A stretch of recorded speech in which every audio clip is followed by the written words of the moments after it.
क्या आपने कभी सोचा है कि प्यार इतना गहरा हो सकता है कि मौत भी उसके सामने हार मान ले?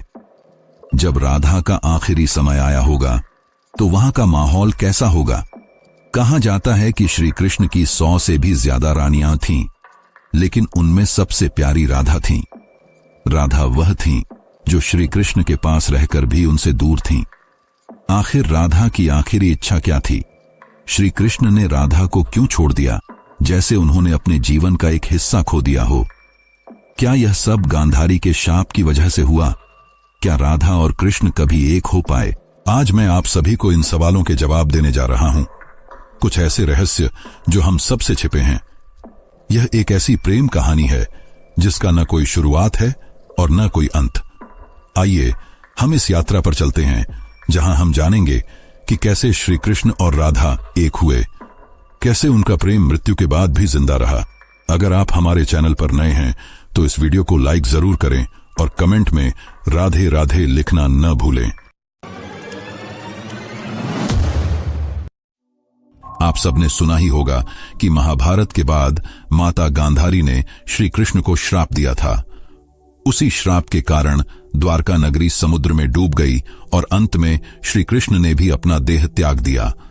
हम में से ज्यादातर लोग यही मानते हैं कि यहीं पर श्री कृष्ण की कहानी खत्म हो जाती है, लेकिन असल में ऐसा नहीं है।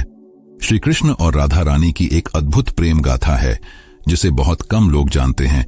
बरसाना कोई आम जगह नहीं थी, यह एक पवित्र स्थान था। वहां की पुरानी पगडंडियों पर कभी श्री कृष्ण अपनी लीलाएं किया करते थे। आज भी वहां प्रेम, हंसी, बांसुरी की धुन और उस दुख की गूंज बाकी थी जिसने युगों युगों से प्रेमियों को जिंदा रखा है। लेकिन इस प्रेम कहानी की शुरुआत न बरसाने से होती है, न उन गलियों से। इसकी शुरुआत तब होती है जब राधा बूढ़ी हो चुकी थीं। उनका शरीर झुक गया था, लेकिन उनका मन आज भी पूरी तरह श्री कृष्ण का था। उनका दिल आज भी उनके लिए धड़कता था। जब कोई बांसुरी बजाता तो राधा के चेहरे का सारा दुख गायब हो जाता। उनका मन खुशी से भर जाता और एक हल्की सी मुस्कान छा जाती, जैसे पुरानी यादें फिर से ताजा हो गई हों। जब श्री कृष्ण ने मथुरा छोड़ा था तब राधा ने न तो कहीं शरण ली, न ही किसी से शादी की। वे अकेले रहने लगी।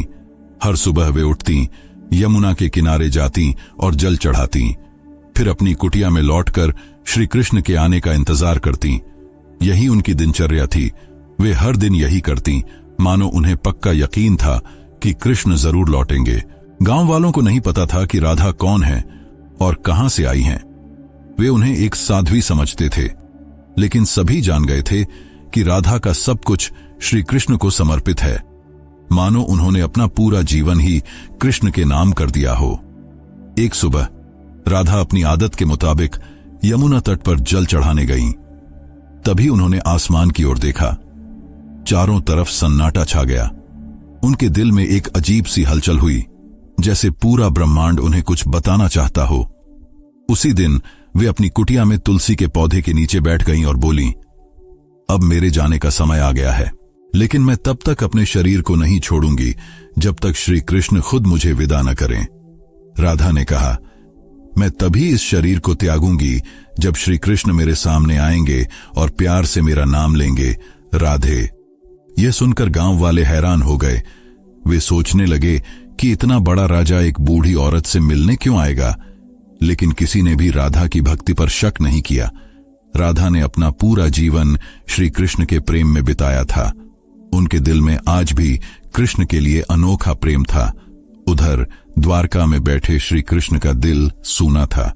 कहते हैं, सब कुछ पाने के बाद भी इंसान के पास कुछ नहीं होता।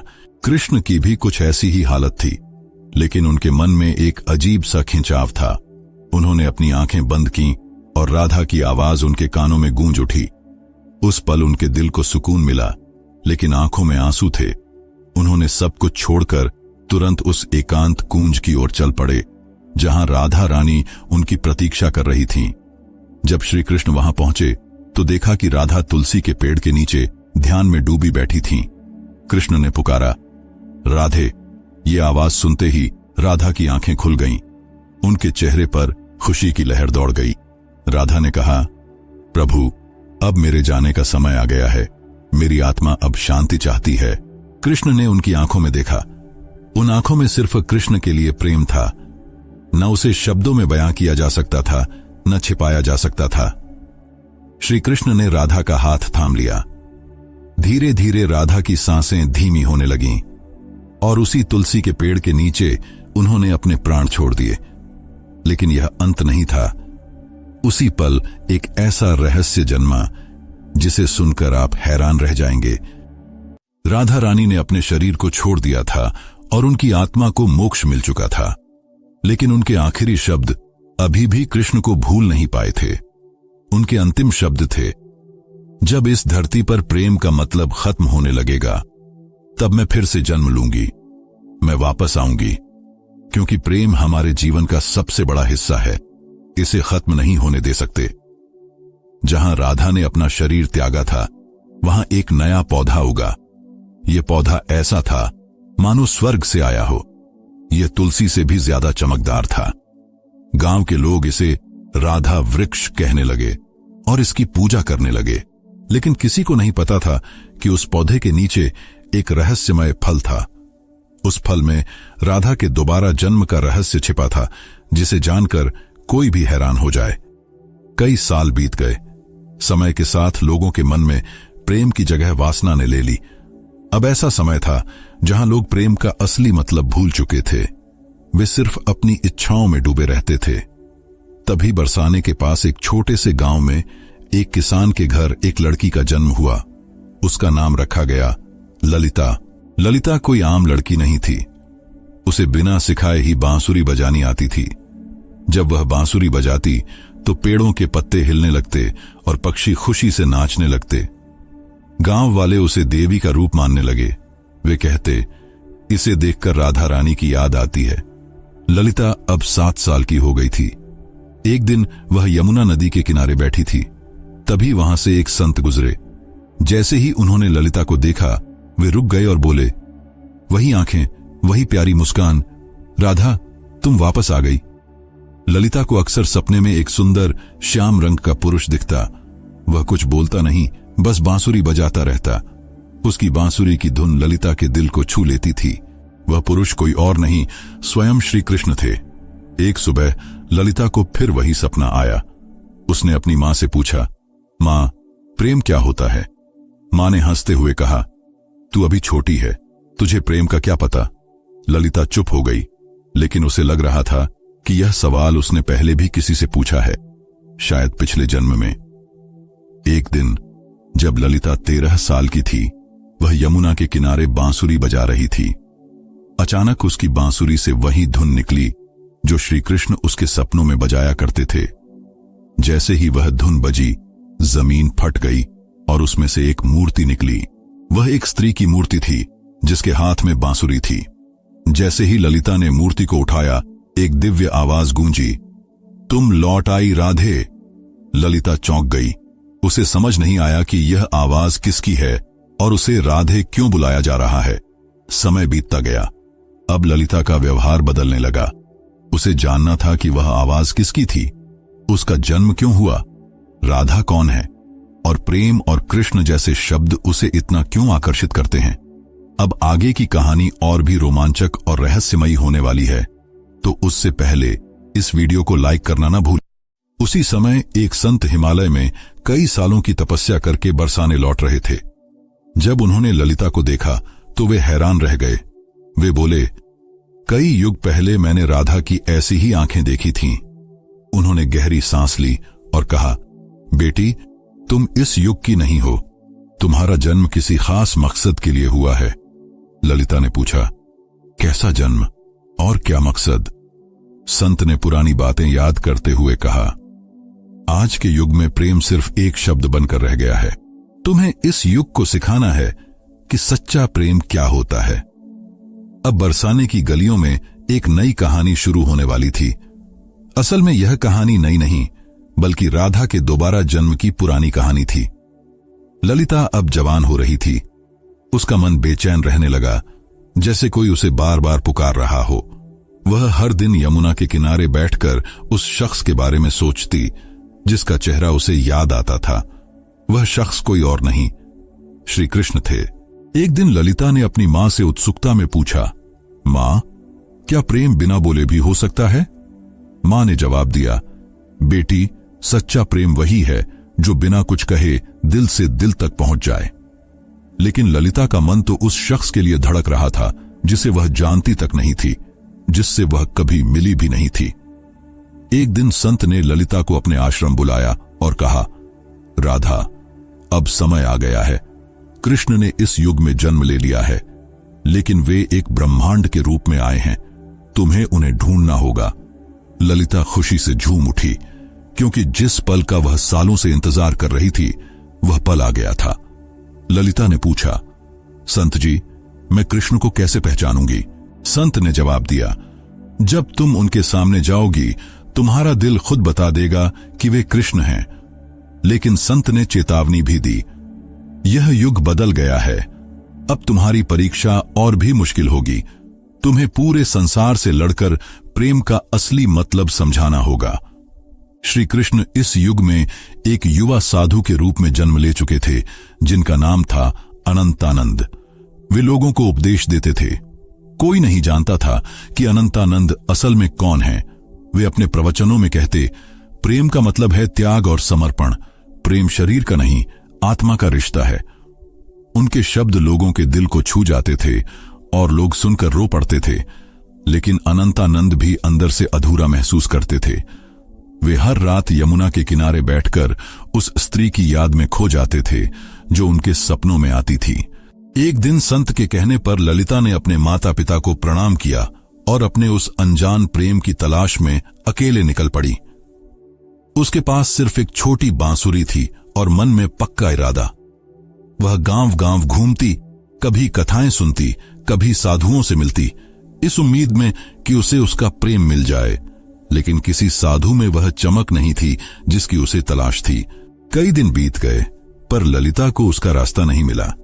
एक दिन एक बूढ़ी औरत ने ललिता से पूछा, बेटी, तुम इधर उधर क्यों भटक रही हो? ललिता ने जवाब दिया, मैं किसी को ढूंढ रही हूं। बूढ़ी औरत ने ललिता को देखकर राधा की याद की और कहा, तुम बांसुरी बजाओ। जो तुम्हारे लिए बना है वह बांसुरी की धुन सुनकर खुद तुम्हारे पास आ जाएगा। ललिता गांव-गांव घूमती, बांसुरी बजाती। 8 गांव बीत गए, पर वह शख्स उसे नहीं मिला। फिर एक दिन ललिता एक पहाड़ की चोटी पर खड़ी होकर बांसुरी बजाने लगी। उसी पल कई मील दूर अनंतानंद की आंखें नम हो गईं। उन्हें वह धुन सुनाई दी। ललिता को भी लगा कि यह धुन उसे अपनी ओर खींच रही है, लेकिन वह अनंतानंद को ढूंढ नहीं पाई। अब वह थक चुकी थी, उसकी हिम्मत टूटने वाली थी। तब ललिता ने प्रण लिया, अगर अगली पूर्णिमा तक मैं उसे नहीं ढूंढ पाई तो यमुना के किनारे अपनी जान दे दूंगी। उस दिन ललिता ने आखिरी बार अपनी बांसुरी बजाई। उसकी धुन इतनी गहरी थी कि सुनने वाला भीग जाए। उसी पल हिमालय में बैठे अनंतानंद को वह धुन सुनाई दी।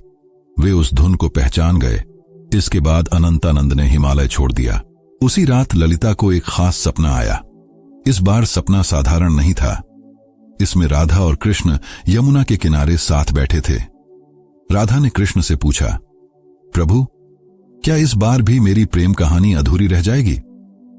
कृष्ण ने जवाब दिया, नहीं राधे, इस बार दुनिया को तुम्हारे प्रेम की पूरी कहानी दिखेगी। सपना टूटा और ललिता के मन में एक नई उम्मीद जागी। अब वह वहां पहुंच गई जहां अनंतानंद आने वाले थे, वृंदाधाम। वृंदाधाम कोई आम जगह नहीं थी। यह एक पवित्र स्थान था जहां कहा जाता है कि राधा रानी ने कसम खाई थी कि जब तक उनका प्रेम अधूरा रहेगा वे बार बार लौटेंगी। उसी समय वृंदाधाम में एक कथा चल रही थी जिसे अनंतानंद सुना रहे थे। ललिता वहां पहुंची और दूर से ही अनंतानंद को देखा। पीछे खड़ी ललिता उनके चेहरे को पहचान रही थी। उनकी आवाज सुनकर ललिता का दिल बेचैन हो उठा, जैसे कोई शांति उसे छू गई हो। उनकी बातें उसे बहुत प्रभावित कर रही थीं। अनंतानंद उस कथा में प्रेम के बारे में बता रहे थे। वे कह रहे थे, प्रेम वह नहीं जो आपके साथ रहे और आपके साथ जिए। सच्चा प्रेम तो वह है जो दूर रहकर भी आपके दिल के पास हो। वे यह बोल ही रहे थे कि उनकी नजर ललिता से मिली। दोनों एक पल के लिए मूर्ति की तरह रुक गए। अनंतानंद ने कथा छोड़ दी और ललिता की ओर दौड़े। ललिता ने धीरे से पूछा, क्या आज भी मेरी आवाज आपको सुनाई देती है? अनंतानंद ने उनकी आंखों में देखकर कहा, राधे, तुम आ गई। यह पल ऐसा था जैसे समय रुक गया हो, लेकिन इसके बाद जो हुआ वह और भी हैरान करने वाला था। अचानक आसमान में काले बादल छा गए। तभी एक साधु, जिनका नाम कुरंगनाथ था, वहां प्रकट हो गए। वे नहीं चाहते थे कि राधा और कृष्ण का मिलन पूरा हो। उनका मानना था कि अगर ऐसा हुआ तो लोग प्रेम को धर्म से बड़ा मानने लगेंगे, जो समाज के लिए ठीक नहीं होगा। कुरंगनाथ ने कहा, तुम्हारा प्रेम आज के नियमों के खिलाफ है। आज का समाज न इसे समझ पाएगा, न बर्दाश्त कर पाएगा। अनंतानंद ने जवाब दिया, प्रेम दो आत्माओं का मिलन है। तब कुरंगनाथ ने उनकी आखिरी परीक्षा रखी और बोले, अगर ललिता ने अगली पूर्णिमा से पहले आंखों पर पट्टी बांधकर तुम्हें ढूंढ लिया तो तुम्हारी प्रेम कहानी पूरी मानी जाएगी, वरना तुम्हें युगों युगों तक फिर से बिछड़ना होगा। अनंतानंद यह सुनकर चुप हो गए, लेकिन ललिता ने हिम्मत और प्रेम से भरा जवाब दिया, मैं आपकी शर्त मानती हूं। पूर्णिमा की रात नजदीक आ रही थी। यह परीक्षा ललिता के लिए सिर्फ एक शर्त नहीं थी, बल्कि उसके प्रेम और धैर्य की जंग थी। वह खुद जानना चाहती थी कि क्या बिना देखे सिर्फ दिल की पुकार से प्रेम को ढूंढा जा सकता है। शर्त मानने के बाद ललिता ने अपनी आंखों पर पट्टी बांध ली और कसम खाई कि वह किसी को नहीं देखेगी जब तक उसका दिल उसे उसके प्रेम यानी श्री कृष्ण तक न ले जाए। कुछ लोग उसका मजाक उड़ाने लगे और बोले, आजकल की लड़कियां सिर्फ दिखावा करती हैं, प्रेम नहीं। लेकिन कुछ लोग ऐसे भी थे जिन्होंने ललिता का हौसला बढ़ाया। वे बोले, राधे, तुम इस युग में प्रेम को जरूर जीत दिलाओगी। उधर अनंतानंद एक सुनसान गुफा में ध्यान में डूबे थे। वे बार बार सिर्फ एक शब्द दोहरा रहे थे, राधे। वे न कुछ खा रहे थे, न कुछ पी रहे थे। उनके शिष्य घबरा गए और बोले, गुरुदेव, अगर आपने कुछ नहीं खाया तो आप जीवित नहीं रह पाएंगे। अनंतानंद ने जवाब दिया, मेरा जीवन तो सिर्फ राधे में बसता है।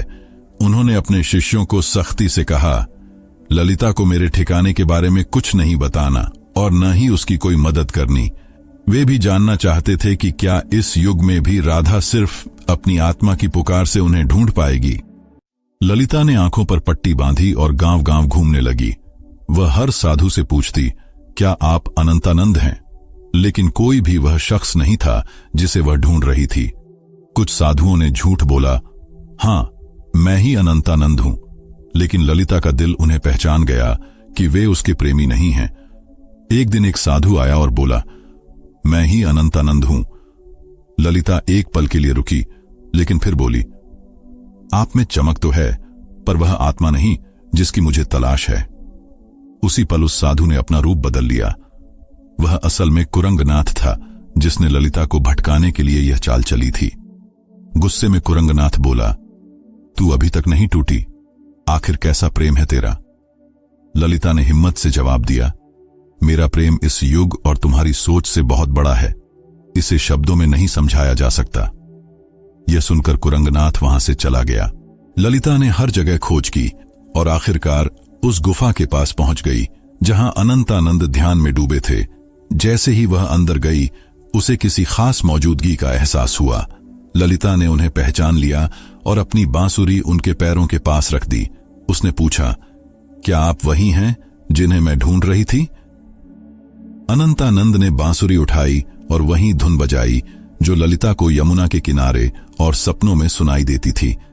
फिर उन्होंने ललिता की आंखों की पट्टी खोली और कहा, राधे, इस बार भी तुमने मुझे अपने शरीर से नहीं बल्कि अपने दिल और आत्मा से पहचान लिया।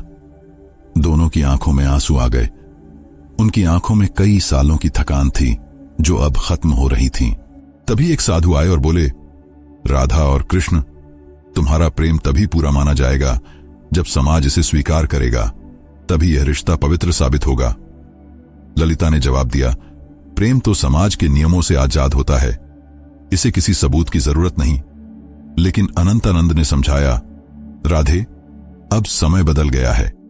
यह समाज प्रेम का असली मतलब भूल चुका है। फिर उन्होंने साधु से पूछा, हमें क्या करना होगा? साधु ने कहा, तुम्हें राजसभा में जाना होगा। और राजा व वहां के लोगों को समझाना होगा कि एक साधु और साध्वी भी प्रेम के रिश्ते में बंधकर धर्म के रास्ते पर चल सकते हैं। अगले दिन ललिता और अनंतानंद राजसभा में पहुंचे। राजा ने कहा, यह क्या सुन रहा हूं कि एक साधु ने ब्रह्मचर्य तोड़ दिया है? अनंतानंद ने जवाब दिया, महाराज, मैंने कोई नियम नहीं तोड़ा, मैंने तो सिर्फ अपने प्रेम को अपनाया है। प्रेम कोई वासना नहीं बल्कि आत्मा का मिलन है। कई युग पहले जब राधा और कृष्ण ने प्रेम किया था तब भी समाज ने यही कहा था। फिर भी वे समाज की वजह से अलग रहे और समाज चुप रहा। ललिता आगे बढ़ी और बोली, मैंने इन्हें सिर्फ शरीर से नहीं बल्कि दिल से भी चाहा है। अपने प्रेम को साबित करने के लिए मैंने कठिन परीक्षा दी है। फिर ललिता ने कुरंगनाथ की शर्त और अपनी परीक्षा की पूरी कहानी सभा को सुनाई। यह सुनकर राजा और सारी सभा चुप हो गई। सभी को राजा के फैसले का इंतजार था। राजा ने कहा, जब मैं छोटा था मेरी मां मुझे राधा और कृष्ण की अमर प्रेम कहानी सुनाती थीं। जब मैं पूछता कि उन्होंने शादी क्यों नहीं की तो मां चुप हो जाती थीं। आज मुझे समझ आया कि शादी समाज का नियम है लेकिन प्रेम आत्मा का, इसलिए मैं इस प्रेम को मानता हूं। उस दिन से प्रेम की एक नई मिसाल बनी। कई युगों बाद राधा और कृष्ण का मिलन फिर से पूरा हुआ। तो दोस्तों, यह थी वह कहानी। अगर आपको यह पसंद